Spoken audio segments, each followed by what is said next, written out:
4 Trump aides shut down Nancy Pelosi. Donald's officials refuse to respond to her subpoena demands since the unfortunate events of January 6. Democrat leaders have demanded answers from the Donald Trump administration.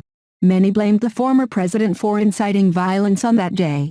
Leftist politicians kicked off an investigation into the matter, and are now looking for information. This includes serving subpoenas to Trump officials who might have been involved. But at least 4 Trump staffers aren't about to cooperate. House Speaker Nancy Pelosi, DCA, has led the charge on the probe, and she requested the round of congressional subpoenas. Pelosi is going after some big names on the Trump administration, too.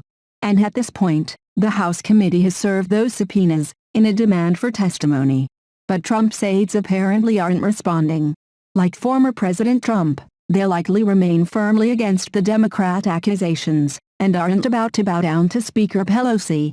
This isn't what House Democrats wanted, and it's throwing a wrench into their investigation. Via the Daily Wire, 4 of former President Donald Trump's top aides will not respond to subpoenas demanding either documents or testimony, according to The Guardian. The Guardian's report closely follows a CNN report from earlier Wednesday, which indicated that the House Select Committee on the January 6 Capitol riots, led by House Speaker Nancy Pelosi, DCA, has so far been unable to physically serve a congressional subpoena on Trump White House Deputy Chief of Staff Dan Scavino. So, it looks like they haven't been able to serve Scavino at all. However, reports say the other 3 aides have been physically served, but haven't yet responded. This includes Trump White House Chief of Staff Mark Meadows, strategist Steve Bannon, and Defense Department aide Kash Patel. As for Scavino, the letter he receives makes it obvious they want information on Donald Trump.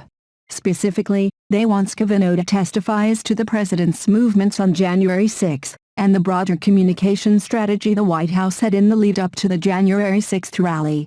All 4 have until midnight on October 15 to reply to the subpoenas. Even so, The Guardian report says that they are all expected to defy orders, which means Pelosi and her team won't get much ammunition for their Trump probe. There is the possibility that Trump urged his aides not to respond to the subpoenas, as his lawyers are concerned the subpoenas may undercut executive privilege. Trump himself maintains his innocence. From the start, most Republican leaders have been against Pelosi's commission. They've also called out the Speaker for refusing to use a single Republican on the panel, which they claim results in a partisan inquiry and not an impartial investigation. As for Scavino, Meadows, Bannon, and Patel, if they don't react, the House committee will have to decide how they wish to enforce the orders. If they want to get serious, they could make a criminal referral to the Justice Department. And if that happens, expect Republicans to push back even harder.